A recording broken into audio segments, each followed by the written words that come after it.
This brand new Shopify dropshipping store has already done over $1,000 in sales so far today. And the reason I'm showing you guys this isn't because $1,700 in sales in a day is an insane amount of money. It's because most people think that stores like this succeed because they found some type of magical winning product. And that's not the case. Because the truth is, I've seen stores with amazing products completely fail, while other stores selling the exact same product go on to scale to thousands of dollars per day. So in this video, I'm gonna break down the exact system that I would follow to get a brand new dropshipping store to $1,000 a day as quickly as possible. So the first thing that you need to understand is that good products usually solve a problem or trigger an emotion. And this is where most beginners mess up. They start looking for random TikTok gadgets instead of products that people genuinely care about. So for example, a random TikTok gadget like this right here. This is a wall lizard that you can use right here. Look at that. So a product like this, it might get a lot of clicks, but those clicks might not always turn into purchases. Meanwhile, a product like this right here, it's a dog cooling mat. It protects your dog from overheating and dangerous heat stress. You're putting some fear into that dog owner and saying, hey, summer's coming, and you don't want to wait for your dog to start overheating. It's going to keep them comfortable and relaxed and draw the heat away from your dog. So selling something like this that solves a problem to a dog owner is going to be a little bit easier than just selling a random TikTok gadget. And to show you guys a couple more examples, selling a product like this, a feather from an angel ring, it's a thoughtful gift to comfort a loved one during life's most difficult moments. So if somebody lost somebody in their life, somebody passed away, this just makes a great gift, an emotional gift. And another example of a product that solves a problem for a very specific person is this pregnancy pillow. It's for pregnant women to not roll onto their back while they're sleeping because apparently that's very dangerous for the baby. And it helps reduce back and hip pain. So you're targeting a very specific community, solving a problem that they might be having, and also relieving a stress that they have while they're sleeping, that they don't want to roll onto their back while they're sleeping at night. So choosing products like this that people genuinely care about, genuinely solve their problem, is going to save you hundreds, if not thousands of dollars, because most beginners don't lose money on ads.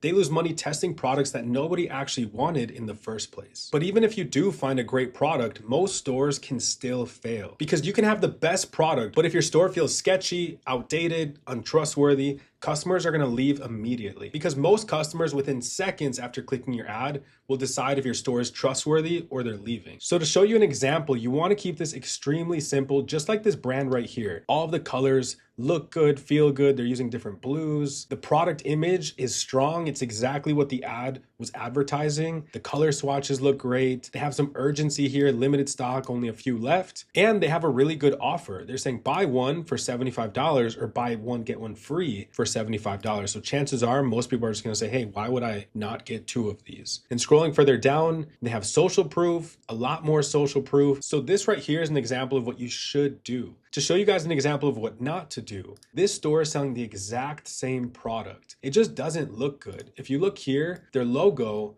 it kind of just looks like a bumper sticker. They didn't remove the background. They didn't make it black to blend in with their header. They're using black, they're using blue up here, they have purple here. They randomly put this secure checkout thing, which that's not gonna make your store feel more secure. If you do a good job at branding your store, making it look nice, you don't even need this section here. And their main product image doesn't even show their product necessarily. It just gives us a lot of information that is kind of overwhelming. So your store and your product page, it doesn't need to be anything fancy. It just needs to feel trustworthy. Because what customers are doing is they're comparing your store, your product page to stores that they buy from every single day. And if your store feels any different, confusing, or low effort, they're just gonna leave and they're not gonna buy from your store. But even with a great product page, most stores can struggle to become profitable. And that's because they might be missing the most important part entirely, and that's the offer. And this right here is the part that completely changed how I looked at dropshipping. Because profitable stores aren't just selling products, they're building better offers. And honestly, after coaching hundreds of students, building and scaling my own stores, this is the biggest difference between stores that are successful and stores that fail. Because two stores can sell the exact same product, but the one with the better offer is gonna win and be profitable. So let me show you an example of what I mean. This is store A, and they're selling an interactive cat toy for $29.99. There's no bundles, no upsells. I added to cart. There's nothing there, no add-ons, nothing. So they'll get $29 for this product. So now let's look at store B. And as you can see here, it's the exact same product, but their offer is structured smarter. As you can see here, they're doing bundles to encourage people to take another one. They have a Checkbox add-on that's including a hunting cover to place the ball inside and keep the action in place, $16. And then when I go ahead and click add to cart, you can see all the different upsells here. So maybe I want to take one of these, like a Turbo Tail, it's a remote controlled cat toy, or maybe I just want priority processing for $2.90. And now, just because I took some of the offers, and customers might not take all of them, but even if they take one, you're making more money. And you can see that that total came out to $76.90. So instead of making $29 like this customer does with no add-ons, nothing else, they have the opportunity to make upwards of like 70, 80, 90, even 100 if they were to take more. And this is the part that most beginners completely miss.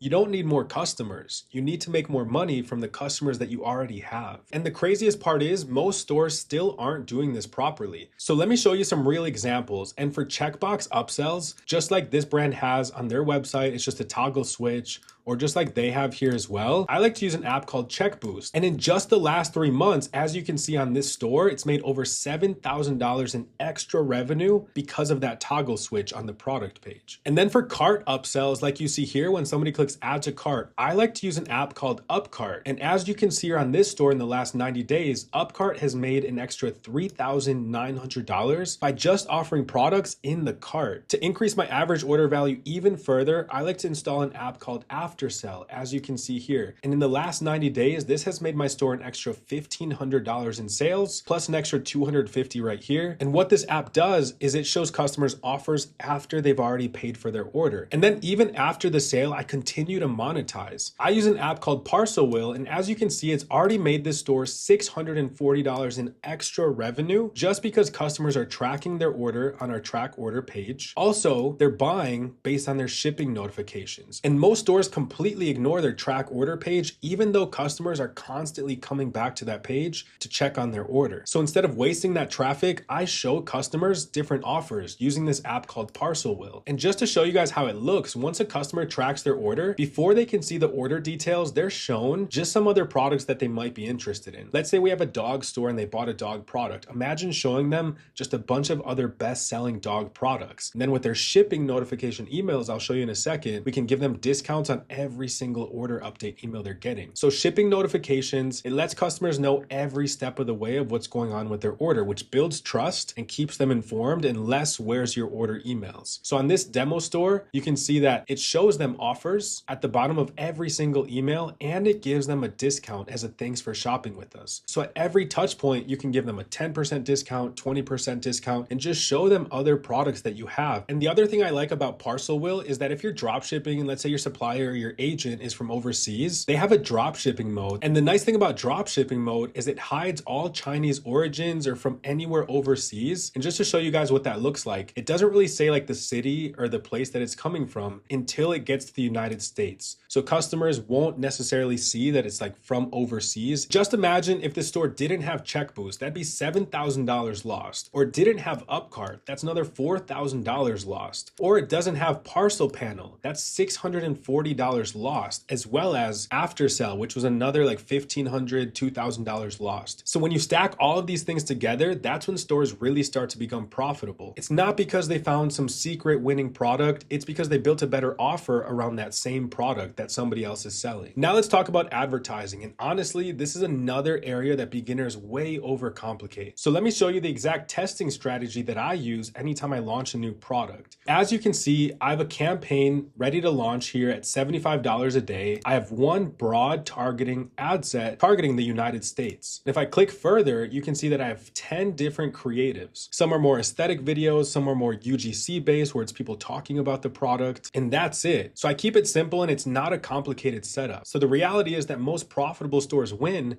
because they pick products that people actually care about. They build trustworthy websites. They increase their average order value by building a better offer. And they keep their advertising simple. And that's the difference between a store that struggles and a store that goes on to make over $1,000 a day. If you guys want to learn in detail how to set all of this up and do it the right way, step by step, click by click, I put together a completely free course called Dropship in 21 Days, and it walks you through everything. I'll leave it linked down below, and I'll see you guys in the next video.